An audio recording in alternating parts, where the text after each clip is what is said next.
Hello दोस्तों, welcome to my YouTube channel Hariom classes Hardoi.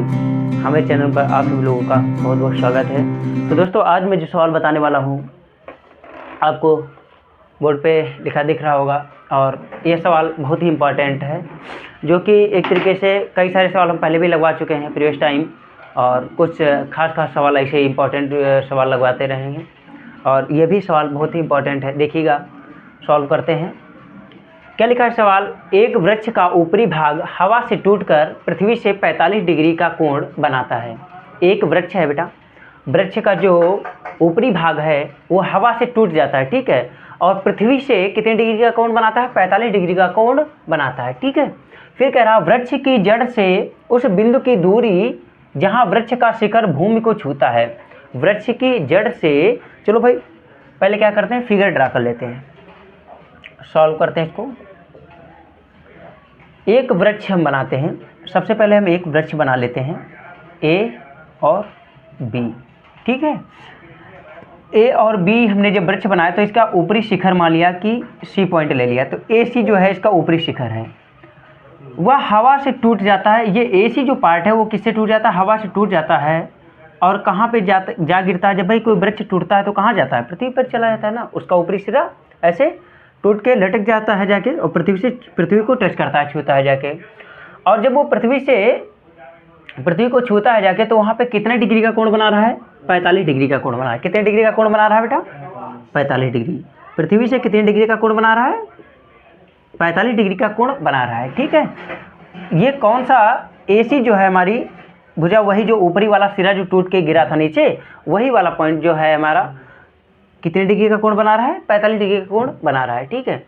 फिर देखिएगा क्या कहता है, वृक्ष की जड़ से, वृक्ष की जड़ कहाँ है? यहाँ पे भाई, वृक्ष की जड़ से उस बिंदु की दूरी जहाँ वृक्ष का शिखर भूमि को छूता है। वृक्ष की जड़ यहाँ पर है, और जो इसका शिखर है ये यहाँ पे छू रहा है भूमि को। इसके बीच की जो दूरी दे रखी है वो कितनी दूरी दे रखी है? दूरी दे रखी है 6 मीटर। कितनी दूरी दे रखी है बेटा?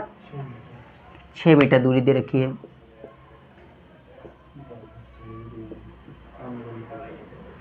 कितनी दूरी है बेटा? यहाँ पे 6 मीटर दूरी है, ठीक है। अब कोई दिक्कत? 6 मीटर की क्या हो गई है? दूरी हो गई।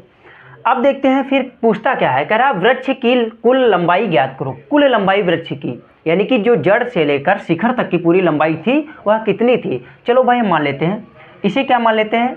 x मान लेते हैं, इतने वाले टुकड़े को। और जो शीर्ष जो है टूट गया था उसको क्या मान लेते हैं? y मान लेते हैं।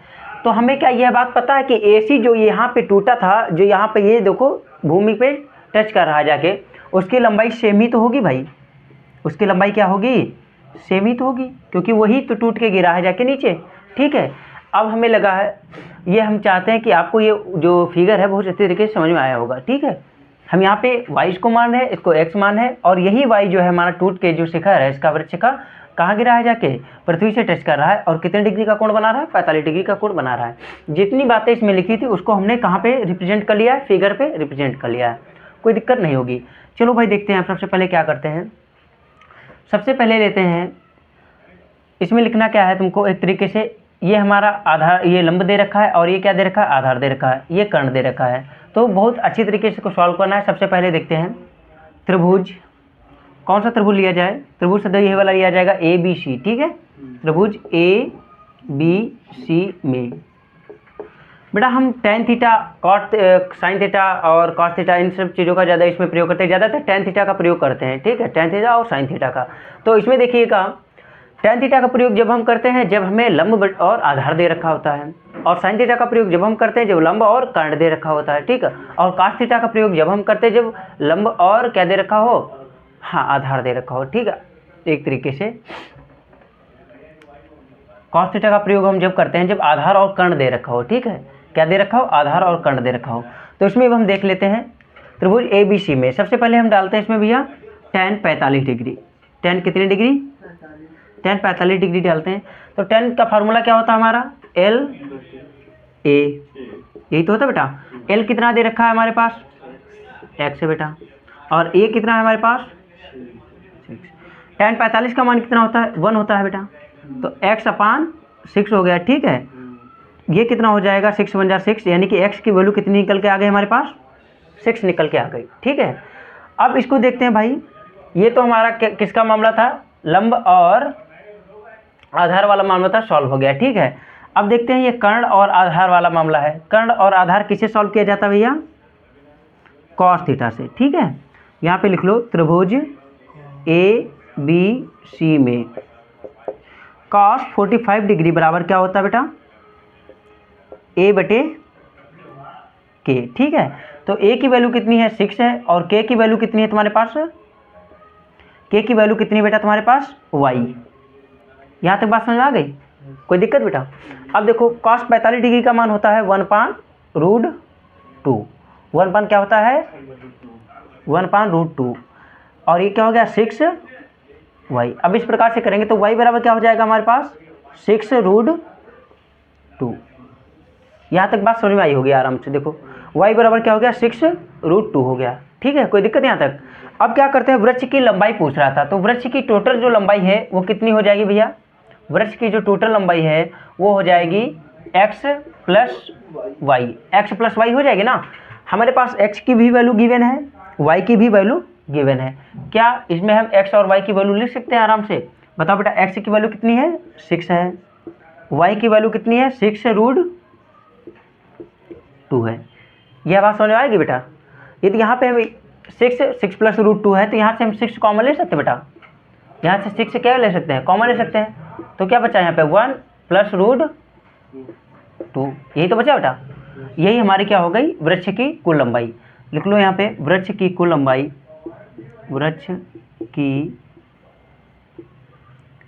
कुल लंबाई बराबर कितना हो गया 6 1 + √2। ठीक बेटा, ये सॉल्व हो गया, और मुझे उम्मीद है ये सवाल आप लोगों को बहुत अच्छी तरीके से समझ में आया होगा। देखिएगा, और मैं अब लाने वाला हूँ आपके सामने नेक्स्ट क्वेश्चन। बताओ बेटा कोई क्वेरी। दोस्तों आ गया हमारा नेक्स्ट सवाल, और देखिएगा बहुत अच्छा सवाल है। क्या सवाल कह रहा है भैया, कह रहा है एक मंदिर की ऊंचाई 15 मीटर है। क्या है, एक ये मंदिर की ऊंचाई कितनी है 15 मीटर है। मंदिर के शीर्ष से सड़क के दूसरी ओर बने भवन के शीर्ष का उन्नयन कोण, कौन सा कोण, उन्नयन कोण। आ गया भैया उन्नयन कोण, फिर से कितने डिग्री है 30 डिग्री है। तथा भवन के आधार का अवनमन कोण कितना है बेटा 45 डिग्री है। सिद्ध करो कि भवन की ऊंचाई 5 + 3 + √3 मीटर है। देखो 5 ब्रैकेट 3 + √3 मीटर है, ये हमको क्या करना है, सिद्ध करना है। हमें पता है उन्नयन कोण और अवनमन कोण। उन्नयन कोण और अवनमन कोण के लिए हमने आप लोगों को पहली वीडियो में बताया, इसके बारे में जो इंट्रोडक्शन वाली वीडियो है उसमें आप देखेंगे उन्नयन कोण और अवनमन कोण का बहुत अच्छा एक्सप्लेनेशन मिल जाएगा। तो यहाँ पे हम डायरेक्ट क्या करते हैं, अपने क्वेश्चन को सॉल्व करते हैं और समझाते हैं। देखिएगा क्या कहला यहाँ पे भाई क्वेश्चन है, एक मंदिर की ऊंचाई, एक मंदिर है, मंदिर की ऊंचाई कितनी मीटर है 15 मीटर है। तो हम यहाँ बना लेते हैं कोई मंदिर, एक कोई मंदिर बना लेते हैं। ये हमारा क्या हो गया, एक मंदिर हो गया भैया। ठीक है, मंदिर होता है रेड कलर का, तो चलो मंदिर बना लेते हैं भाई, बढ़िया से एकदम सजा लेते हैं मंदिर को थोड़ा। ये हो गया हमारा क्या, मंदिर। ठीक है, तो इस मंदिर को हम क्या कर लिए, ये ऊपर लगा दो झंडे। ठीक है, ये हमारा क्या हो गया, मंदिर हो गया। तो इस मंदिर की जो ऊंचाई है कितने मीटर है, इस मंदिर की ऊंचाई है भैया 15 मीटर है। कितनी मीटर है 15 मीटर है। यहाँ तक बात समझ आ गई। ये मंदिर की ऊंचाई कितनी हो गई 15 मीटर हो गई। मंदिर के शीर्ष से सड़क के दूसरी ओर, मंदिर के शीर्ष मतलब ये छत ऊपरी पार्ट से दूसरी ओर बने भवन के शीर्ष का उन्नयन कोण, दूसरी ओर, ये बीच में सड़क जा रही है तो यहाँ पे जो दूसरी ओर क्या बना है, एक भवन बना है। दूसरी ओर क्या बना बेटा, एक भवन बना है। तो यानी कि हम इसको मान लेते हैं ये क्या बना है, एक भवन बना है। तो मंदिर के शीर्ष से जो इसका उन्नयन कोण है, उन्नयन कोण मतलब ऊपर की ओर दिखने वाला भैया। ठीक है, उन्नयन कोण कितने डिग्री है, उन्नयन कोण भैया 30 डिग्री है बेटा। कितने डिग्री है 30 डिग्री है। बताओ यहाँ तक कोई बात समझ में आई, यहाँ तक कोई दिक्कत यहाँ तक। तो ये हमारा हो गया भवन। तो भवन के जो है शीर्ष का जो उन्नयन कोण है वो कितना डिग्री है 30 डिग्री है। किसके शीर्ष से, मंदिर के शीर्ष से। ठीक है, आगे देखिए क्या कर रहा है, भवन के आधार का अवनमन कोण, भवन के आधार का अवनमन कोण 45 डिग्री है। आधार का अवनमन कोण, अवनमन कोण का मतलब जानते हो बेटा, भवन का आधार कहाँ पे है, पहले ये मान लो आधार, इसका नामकरण कर लो ए बी, एक भवन है पूरा। तो ए जो है इसका टॉप पॉइंट हो गया, और ये क्या हो गया बेटा, नीचे वाला आधार हो गया। ठीक है, बी जो है तुम्हारा अवनमन कोण कह रहा है, तो यहाँ से इसका अवनमन कोण होगा। अवनमन कोण का मतलब नीचे की ओर देखना। ठीक है, तो शीर्ष से जब हम क्या करते हैं नीचे की ओर देखते हैं तो ये कितने डिग्री बनाता है भैया, ये जो लाइन है कितने डिग्री बना रहा है, 45 डिग्री बना रहा है, 45 डिग्री के लिए बनती है, ठीक है। तो यहाँ पे जो एंगल है वो कितने डिग्री है, 45 डिग्री है, ठीक है, 45 डिग्री बना रहा है। अब देखते हैं अब क्या कह रहा है, सिद्ध करो कि भवन की ऊंचाई जो है, भवन की ऊंचाई यानी कि भवन की ऊंचाई यह वाली ए बी जो है बेटा वो कितनी डिग्री है, 5 ब्रैकेट में 3 प्लस रूट 3। तो ये जो इतनी 15 मीटर है तो इसके अकॉर्डिंग ये भी हमारी कितनी हो जाएगी, 15 मीटर, 15 मीटर ये भी होगी बेटा। देखो ये कितनी हो गई, 15 मीटर। अब जो इतनी वाली बची इसको हम क्या मान लेते हैं, एच मान लेते हैं। इसको क्या मान लेंगे हम, एच मान लेंगे। अच्छा, और ये टोटल कितनी हो जाएगी, एच प्लस 15 हो जाएगी, नहीं हो जाएगी भैया, अब इतनी बात समझ में आ गई ना। अच्छा, इसमें आधार भी नहीं दे रखा है, इसमें क्या नहीं दे रखा है, आधार नहीं दे रखा है, तो आधार को हम एक्स मान लेते हैं। क्या मान लेते हैं, एक्स मान ले। तो यदि यह वाली एक्स हो गई, ये वाला आधार हमारा क्या हो गया, एक्स हो गया। मान लो इसका भी नामकरण कर लो, मंदिर का नाम कर लो सी और डी, ठीक है। यदि बी डी जो हो गया कितना हो गया हमारा, एक्स हो गया, तो सी और ई जो पॉइंट है वो भी कितना हो जाएगा, एक्स ही हो जाएगा बेटा। कितना हो जाएगा, एक्स हो जाएगा। ये दोनों क्या है, आधार सेम रहेंगे, ठीक है। तो यहाँ पे हम क्या करते हैं, इसकी भवन की ऊंचाई निकालना है, यानी एच प्लस 15 पूरा निकालना है। तो सबसे पहले क्या करते हैं, देखते हैं। सबसे पहले हम ट्रायंगल इसमें लेते हैं ए ई सी। बेटा यहाँ पे क्या करते हैं, सबसे पहले हम ट्रायंगल कौन सा लेते हैं, ए, हाँ ए ई सी लिखो यहाँ पे, ट्रायंगल ए ई सी में, ठीक है। ट्रायंगल ए ई सी में कितना डालते हैं इसमें, देखिए बेटा tan 30 डिग्री। इसमें tan क्यों पड़ेगा, क्योंकि क्या दे रखा है, लंब दे रखा है, और क्या दे रखा है बेटा, आधार दे रखा है। tan थीटा बराबर क्या होता है, L/A, यानी लंब कितना बेटा, h है, और आधार कितना बेटा, x है, ठीक है। tan 30 डिग्री का मान होता है बेटा 1/√3, ठीक है। और h अपान क्या हो गया, x।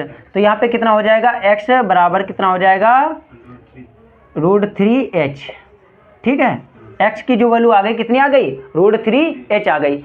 अब देखते हैं भाई त्रिभुज कौन सा लेते हैं, ये वाला त्रिभुज लेते हैं, त्रिभुज CDEB में, ठीक बेटा, त्रिभुज CDB में। आराम से समझ रहे हो ना। ये हमारा क्या था, आधार था x, ठीक है। तो ये जो, और ये लंब था हमारा, h क्या था, लंब था, यानी कि AE जो है वो लंब है, और CE जो है वो क्या है, आधार है। लंब बटे आधार का फार्मूला होता है tan का, ठीक है। तो यहाँ पे हम क्या कर लिए, लंब की जगह पे L की जगह पे हमने क्या कर लिया, h को पुट कर दिया बेटा, और a की जगह पे, आधार की जगह पे x को माना था ना, तो x रख लिया, ठीक है। अब दूसरे ट्रायंगल में चल रहे हैं CDB में, किसमें CDB में। CDB में जब चलेंगे बेटा तो देखो क्या है, 45 डिग्री है, कितने डिग्री है, 45 डिग्री। इसमें भी क्या दे रखा है, लंब दे रखा है, और क्या दे रखा है, आधार दे रखा है, आधार माना गया है x, ठीक है। तो देखते हैं क्या करते हैं, सबसे पहले tan 45 डिग्री बेटा क्या हो जाएगा, tan 45 डिग्री L/A, यानी कि L कितना है बेटा, 15 हो गया, और आधार कितना है, x हो गया, ठीक है। tan 45 का मान होता है बेटा 1, tan 45 का मान कितना होता है, 1 इज इक्वल टू क्या हो गया, 15/, ये कितना बना रहे हैं हम भैया, 15 बना रहे हैं, ठीक है, 15/x। तो यानी कि x बराबर कितना हो गया यहाँ पे, 15, यानी कि 15 जिसे बोलते हो, ठीक बेटा। x बराबर कितना हो गया, 15 हो गया। अब देखिएगा x की जो वैल्यू यहाँ पे दे रखी थी, x की वैल्यू कितनी दे रखी थी हमारी यहाँ पर, √3h, या हम कह सकते थे h की वैल्यू यदि यहाँ से निकालना चाहे तो क्या हो जाएगा, h की भी वैल्यू यदि हम निकालना चाहते हैं तो यहाँ पे कितना हो जाएगा, ये हमारी जो h की वैल्यू थी, h बराबर x/√3 हो जाएगा ना, h बराबर क्या हो जाएगा, x/√3। तो नीचे से हमारा जो रूट है, ये रूट से रूट हटाना पड़ता है, ठीक है। तो h वाले समीकरण में इसको समीकरण फर्स्ट मान लेते हैं, इसको क्या, कौन सा समीकरण मान लेते हैं, फर्स्ट मान लेते हैं, उसको समीकरण सेकंड मान लेते हैं। इसको इधर सॉल्व करते हैं, चल के देखिएगा भाई। समीकरण फर्स्ट से, समीकरण नहीं, सेकंड का मान जो है, समीकरण सेकंड का मान समीकरण फर्स्ट में रखने पर, ठीक है। समीकरण फर्स्ट क्या है, समीकरण फर्स्ट है हमारा h बराबर x/√3। हमने बेटा सेकंड में देखा है x बराबर कितना है हमारे पास, 15 है, तो यहाँ पे x की जगह हम कितना लिख लेंगे, 15, ठीक है। ये कितना हो गया, 15/√3। अब देखो √3 को बेटा क्या करना पड़ता है, नीचे से हटाना पड़ेगा, रूट को नीचे से डिनोमिनेटर में रूट को हटाना पड़ता है, तो क्या करते हैं उसी सेम डिजिट से मल्टीप्लाई करा देते हैं, ठीक है, तो हट जाता है। तो क्या हो जाएगा 15√3, और √3 की मल्टीप्लाई √3 से होगी तो क्या हो जाएगा बेटा 3 हो जाएगा। 3 1 जा 3, 3 5 जा 15, तो यानी 5√3। ये किसका वैल्यू हो गया, ये एच का वैल्यू हो गया। एच का वैल्यू कितना हो गया 5√3, ठीक है। अब एच का वैल्यू ये हमारे पास कितना हो गया 5√3 हो गया, और एक्स का वैल्यू कितना हो गया, एक्स का वैल्यू जो हो गया हमारे पास 15 हो गया, ठीक है। हमारे पास जो भवन की पूरी ऊंचाई थी वो कितनी थी, x + 15, मतलब h + 15 थी, ठीक है। तो h की जगह पे हम क्या डाल देंगे 5√3 + 15, ठीक बेटा। अब देखो यहाँ से हम 5 कॉमन ले सकते हैं, 5 कॉमन ले लेंगे तो देखो क्या हो जाएगा √3 + 3। देखो यही तो प्रूफ करने को बोल रहा था, भवन की ऊंचाई कितनी आ गई 5 कॉमन ले लिया हम जब, तो √3 + 3 बचा अंदर, इसमें भी देखो क्या है 3 + 3 है, ये इतना आ गया हमारा मीटर में। अब हम यहाँ पे क्या सिद्ध कर लिए हैं, भवन की ऊंचाई सिद्ध कर लिए, ठीक है। इस प्रकार से हमने सॉल्व कर लिया क्वेश्चन को। क्वेश्चन बहुत इजी था, अच्छी तरीके से सब समझना था।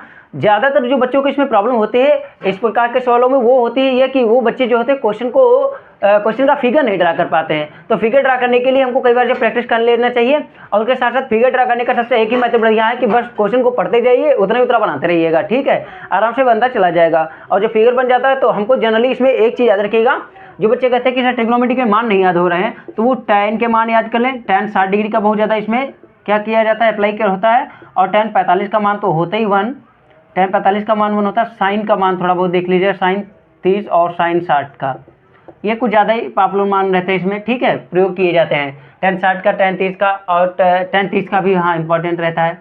यानी कि इसमें tan के ही फार्मूला ज़्यादातर लगते हैं, तो tan के वैल्यू ज़्यादातर क्या होनी चाहिए, याद ही होनी चाहिए। इस तरीके कुछ नहीं, जब इंपॉर्टेंट क्वेश्चन प्रैक्टिस कर लोगे तो आराम से याद भी हो जाएगा, कोई दिक्कत वाली बात नहीं रहेगी, ठीक है। तो यह सवाल तुम्हारा क्या होता है, सॉल्व होता है। मुझे उम्मीद है यह सवाल आपको बहुत अच्छे तरीके से समझ में आया होगा, आपको फिगर भी समझ में आया होगा और मेरा कैलकुलेशन भी समझ में। तो दोस्तों फिर आ गया हमारा नेक्स्ट क्वेश्चन, और बहुत ही अच्छा क्वेश्चन है, लाजवाब क्वेश्चन एकदम। और यह क्वेश्चन जो है बहुत ही कई बार पूछा जा चुका है, बहुत ही वेरी इंपॉर्टेंट क्वेश्चन है, बहुत इंपॉर्टेंट क्वेश्चन है यह। इसमें देखिएगा, और कई बार पूछा भी गया है, एक तरीके से इसको कह सकते हो हम, क्या कह सकते हैं, वेरी इंपॉर्टेंट क्वेश्चन, ठीक है। देखिएगा क्या है क्वेश्चन आपका। सबसे पहले हम क्या करते हैं, ऐसे क्वेश्चन को जब पहले सॉल्व करते हैं सबसे पहले इसका फिगर ड्रा करते हैं। फिगर ड्रा करने से क्वेश्चन हमारा बहुत सा आसान हो जाता है, ठीक है। क्या कह रहा है, समुद्र तल से 75 कितना 75 मीटर ऊंची लाइट हाउस के शिखर, 75 मीटर जो है ऊंची है क्या है लाइट हाउस। एक हम क्या बना लेते हैं, यहाँ पे फिगर इधर ड्रा करेंगे, ठीक है। ये बेटा हमारी क्या हो गई, एक लाइट हाउस हो गई। कितने मीटर ऊंची है ये 75 मीटर ऊंची है, ठीक है। इसकी पूरी जो ऊंचाई है कितनी है 75 मीटर। इतनी बात समझ आ गई। फिर देखो, लाइट हाउस के शिखर से देखने पर 2 समुद्री जहाज़ों के अवनमन कोण, हमारे कहने का मकसद इसमें देखिएगा ये है अवनमन कोण कहता है। तो अवनमन कोण को हम सदैव क्या करते हैं, नीचे की ओर देखते हैं ना। और समुद्री जहाज, समुद्र कहाँ होता है, नीचे की ओर, और जहाज क्या होंगे, समुद्र पे ही तैर रहे होंगे ना। तो कहीं ना कहीं हम मान लेते हैं कि एक जहाज हमारा यह हो गया, दूसरा जहाज क्या हो गया, यह हो गया, ठीक है। 2 समुद्री जहाज हैं, इनके नाम ए और बी हो गए, ठीक है। इसका नाम कर लीजिएगा सी और डी, ठीक है। कि अवनमन कोण क्रमशः कितना है भैया 30 डिग्री है, और कितना है 45 डिग्री है। तो जो अवनमन कोण होता है, अवनमन कोण कहीं ना कहीं ऐसे होता है, ये हमारा क्या होता है बेटा, एक अवनमन कोण होता है, ठीक है। यहाँ से जो हम फिगर ड्रा करते हैं, एक ये वाला हमारा कितने डिग्री हो गया 30 डिग्री हो गया, यानी ये भी हमारा 30 डिग्री हो जाएगा। अब यहाँ पे देखिएगा एक ये वाला फिगर है हमारा, एंगल ड्रा कर रहे हैं, ठीक है। शायद लाइन थोड़ा तिरछी सी हो गई, लेकिन फिर से सुधारने का प्रयास करेंगे, ठीक है। ये कितने डिग्री का हो गया 45 डिग्री का हो गया। तो ये जो दोनों हमने चित्र को इस प्रकार से ड्रा कर लिया है, देखिएगा ये हमारा कितने डिग्री है 30 डिग्री है, और ये कितने डिग्री है बेटा 45 डिग्री है। जो इन्होंने ये बताया हमने उसी के अकॉर्डिंग अपना फिगर ड्रा कर लिया। यदि लाइट हाउस के एक ही ओर एक जहाज दूसरे जहाज के ठीक पीछे है, लाइट हाउस के एक ही ओर, हाँ इधर साइड में ही तो चल रहा है ये वाला बेटा, ठीक है, ठीक पीछे है। तो जहाज़ों के बीच की दूरी, जहाज ए और बी जहाज के बीच की दूरी कितनी है, अभी दी नहीं गई है, तो हम इसको क्या करते हैं, मान लेते हैं वाई दूरी मान लेते हैं, ठीक है। और जो लाइट हाउस से जो दूरी है उसको क्या मान लेते हैं, एक्स मान लेते हैं, मान लेंगे भाई। यहाँ तक कोई दिक्कत? अब हमें क्या लगता है, देखो जो पूरी जो दूरी है इसकी आधार की वो कितनी हो जाएगी, x प्लस वाई, यहाँ तक हो जाएगी ना, x प्लस वाई, ये पूरा आधार का वैल्यू है एक तरीके से। अब हमने जो फिगर अच्छी तरीके से ड्रा कर लिया है, फिगर समझ में भी आया होगा। अब क्या करते हैं, इसकी कैलकुलेशन की तरफ चलते हैं और सॉल्व करते हैं, इसमें वैल्यूज निकालते हैं। तो सबसे पहले क्या करेंगे भाई, हमें क्या दे रखा है, लंब दे रखा है, और क्या दे रखा है, आधार दे रखा है। तो लंब और आधार दे रखा है, तो यानी हमारा क्या लगेगा, tan लगेगा, ठीक है। तो सबसे पहले हम क्या करते हैं, त्रिभुज BCD में, ठीक है, त्रिभुज BCD में क्या करेंगे, tan 45 डिग्री बराबर क्या हो जाएगा बेटा हमारा, tan 45 डिग्री बराबर, tan का फार्मूला क्या होता है, L/A, यानी कि 75, L कितना है भैया 75, और आधार कितना है x। तो tan 45 का वैल्यू जो होता है 1 होता है, 75/x इक्वल टू यहाँ पे क्या कह सकते हो, x बराबर कितना हो गया बेटा 75 हो गया ना, x इक्वल टू कितना हो गया बेटा 75। दूसरा देखिएगा, अब ट्रायंगल कौन सा लेते हैं, ट्रायंगल ACD में, ट्रायंगल ACD में क्या करते हैं, tan 30 डिग्री दे रखी वैल्यू, कितना थीटा की वैल्यू कितना दे रखा बेटा 30 डिग्री, ठीक है। तो tan 30 डिग्री बराबर क्या हो गया तुम्हारा L/A, L की वैल्यू कितनी है हमारे पास 75 है। और अब ये बताइएगा आधार जो लिया जाएगा, ये बेटा पूरा आधार लिया जाएगा, ये y है ना, y जो बीच की दूरी है, किसके बीच की दूरी है, A और B, दो समुद्री जहाज़ों के बीच की दूरी है। लेकिन जो यह एंगल बनना है पूरा, तो इसमें जो हमने ट्रायंगल लिया है ACD पूरा लिया ना, तो A और C के बीच, जो A और C तक जो दूरी है वो हमारा पूरा इसमें आधार इंक्लूड किया जाएगा। उसको हमने क्या मान रखा है, x प्लस वाई। तो यहाँ पे हम क्या कर लेते हैं, x प्लस वाई कर लेते हैं। tan 30 डिग्री का मान कितना होता है बेटा 1/√3, 75x प्लस वाई, यहाँ तक हो गया बेटा।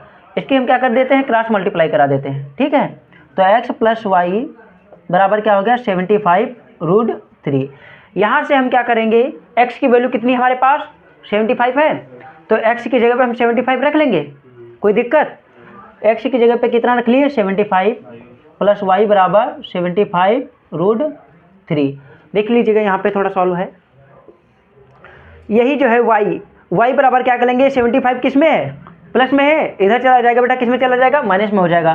तो y बराबर क्या हो गया 75√3 माइनस का 75, ठीक है। इसमें से यदि हम 75 कॉमन ले लें तो क्या हो जाएगा हमारा √3 माइनस का 1। ये किसकी दूरी हो गई, ये दूरी हो गई y की, जो कि हमारा पूछ भी रहा था कि दो जहाज़ों के बीच की दूरी, दो जहाज़ों के बीच की दूरी क्या है हमारे पास, हमने क्या माना था y, और y की वैल्यू कितनी आ गई, y बराबर 75√3 माइनस 1, ठीक है। ये हमारा क्या हो गया, क्वेश्चन यहाँ पे सॉल्व हो गया और दो जहाज़ों के बीच की दूरी हमें मिल गई। देखो यहाँ पे दो जहाज़ों के बीच की दूरी जो है, दो जहाज़ों के बीच की दूरी,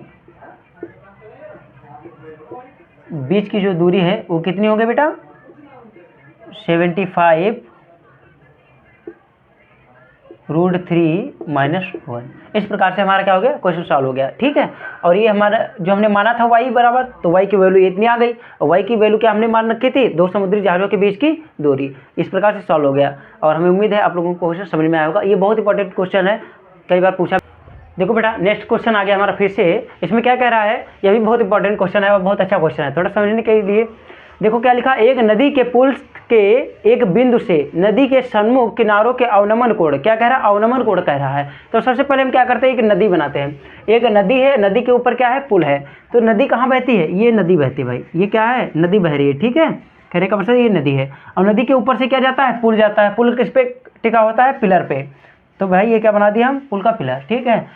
ये मान लो यहाँ से पुल जा रहा है, ठीक है। अब क्या है, देखो भाई यहाँ पे क्या है, एक नदी के पुल के एक बिंदु, पुल के एक बिंदु से नदी के सन्मुख किनारों, नदी के सन्मुख किनारों के अवनमन कोण जो है क्रमशः कैसे है, अवनमन कोण जो है 30 डिग्री है और कितना डिग्री है 45 डिग्री है। तो पुल के ऊपर हो भाई, पुल के ऊपर हो, तो जब नदी को देखते हो दोनों किनारों पे भाई देखो क्या होता है, नदी ऐसे जाती है, जब नदी ऐसे बहती है तो पुल ऐसे जाता है कि नहीं जाता है। तो यदि हम पुल के दोनों किनारों से, नदी के दोनों किनारों को देखें, मतलब उसकी चौड़ाई को देखें, उसके चौड़ाई को देखें, कहने का मतलब दोनों किनारों का मतलब चौड़ाई को, उसका एक पॉइंट ए मान लिया जाए यहाँ पे, एक पॉइंट बी मान लिया जाए यहाँ पे, ठीक है। तो हम क्या कहते हैं, उनके दोनों जब मतलब किनारों को देखेंगे तो अवनमन कोण बना रहा है। अवनमन कोण का मतलब जानते हो बेटा क्या होता है, अवनमन कोण का मतलब होता है नीचे की ओर देखना, ठीक है। यानी कि हम कह सकते हैं अवनमन कोण, तुमको प्रीवियस वीडियो में हमने बता भी रखा है अच्छी तरीके से, उसमें देखे होंगे, प्रीवियस क्लास में बता रखा है। तो अवनमन कोण यदि होता है, देखो ऐसे जाता है ये, तो ये जो होता है हमारा नीचे की ओर देखना, ठीक बेटा। ये जो होता है ये कितने डिग्री हो गया हमारा, 30 डिग्री है। और कौन सा बेटा, और 45 डिग्री है। कितने डिग्री है, 45 डिग्री है। अवनमन कोण मुख्यतः कैसे कैसे हैं, देखो एक तो हमारा हो गया 30 डिग्री और दूसरा कितना हो गया, दूसरा हो गया हमारा 45 डिग्री, ठीक है। अवनमन कोण ये क्या, कौन से कोण है भैया, हाँ ये अवनमन कोण, ये भैया 30 डिग्री भैया, ये कितने डिग्री है, 45 डिग्री है, ठीक है। अब देखो क्या करा, यदि पुल किनारों से मतलब इनसे किनारों से 3 मीटर की ऊंचाई पर हो, पुल की ऊंचाई कितनी है, यानी कि ये पिलर है जो इसकी ऊंचाई कितनी भैया 3 मीटर है। कितनी मीटर है, 3 मीटर। 3 मीटर दे रखी है दूरी ना बेटा। तो इसमें क्या कर रहा है, नदी की चौड़ाई ज्ञात कीजिए। नदी की चौड़ाई क्या है, नदी की चौड़ाई है, इसको मान लो ये पॉइंट, नदी की चौड़ाई है AB। इसमें लिखो भैया क्या है, नदी की चौड़ाई जो है भैया क्या है तुम्हारी, नदी की चौड़ाई है वो बराबर क्या है भैया AB। और AB बराबर क्या है तुम्हारा, AB बराबर है AE प्लस में क्या है बेटा AE और प्लस EB, यही तो है तुम्हारा। यही नदी की चौड़ाई पूछा है, तो इसकी दूरी को हम क्या मान लेते हैं, x मान लेते हैं, ठीक है। और इसकी दूरी को क्या मान लेते हैं, y मान लेते हैं। बताओ पूरी जो चौड़ाई है क्या मान लेंगे, x प्लस y। यहाँ तक बात समझ आई, x प्लस वाई पूरी हमने दूरी क्या ली, मान लिया, ठीक है। अब देखो भाई क्या करते हैं, सबसे पहले हमें क्या दे रखा है, लंब दे रखा है और आधार दे रखा है, दो चीज़ दे रखी है, लंब और आधार। तो सबसे पहले क्या लगाते हैं, tan 30 डिग्री में लगाते हैं। त्रिभुज कर लो भाई, त्रिभुज कौन सा त्रिभुज मान लोगे, इसको मान लो D पॉइंट, ठीक है। त्रिभुज ADE में, ठीक है, त्रिभुज ADE में tan 30 डिग्री लगा लोगे बेटा। कितने डिग्री मान लोगे, tan 30 डिग्री क्या होता है, L/A। L कितना है बेटा 3 है और A कितना है x है। अब बताओ tan 30 डिग्री का वैल्यू कितना होता है, 1/√3, 3/x। तो x बराबर क्या हो गया बेटा, x बराबर हो गया तुम्हारा 3√3, क्रॉस मल्टीप्लाई कराई गई, ठीक बेटा। क्रॉस मल्टीप्लाई करने के अकॉर्डिंग क्या है हमारा, x बराबर 3√3 आया। यहाँ तक बात समझ आई। अब देखते हैं दूसरा ट्रायंगल लेते हैं। ट्रायंगल कौन सा है, ट्रायंगल EDB में, ठीक है, ट्रायंगल EDB में। अब इसमें क्या करेंगे, tan 45 डिग्री है भैया, tan 45 डिग्री, फिर क्या हो जाएगा 3/x, ठीक है। 3/x नहीं होगा, ये 3/y होगा। इसका आधार कितना है, y है ना भाई, ये वाला है, EB इसका आधार है, 3/y हो गया। तो tan 45 का मान कितना होता है, 1 होता है, 3/y, यानी कि y बराबर कितना हो गया हमारे पास वैल्यू 3 हो गया। y की वैल्यू कितनी हो गई 3, x की वैल्यू कितनी हो गई ये, और y की वैल्यू कितनी हो गई है। अब हमें टोटल लंबाई ज्ञात करनी थी, टोटल चौड़ाई ज्ञात करनी थी, किसकी, नदी की टोटल चौड़ाई। नदी की टोटल चौड़ाई हमने क्या मान रखी थी, x प्लस वाई। तो x की वैल्यू कितनी है हमारे पास 3√3 और प्लस y की वैल्यू कितनी है 3 है। ये क्या हो गई हमारी नदी की चौड़ाई हो गई। इस प्रकार से हम इस क्वेश्चन को सॉल्व कर लिए और क्वेश्चन बहुत सरल था, अच्छी तरीके से लग भी गया, आप लोगों को समझ में भी आया होगा। यदि आपको यह क्वेश्चन समझ में आया तो आप हमारे चैनल को सब्सक्राइब कर लीजिएगा इसी प्रकार से इंपॉर्टेंट क्वेश्चन लगाने के लिए। और वीडियो यदि अच्छी लगी हो तो वीडियो को लाइक कर लीजिए, कमेंट करें। Thank you.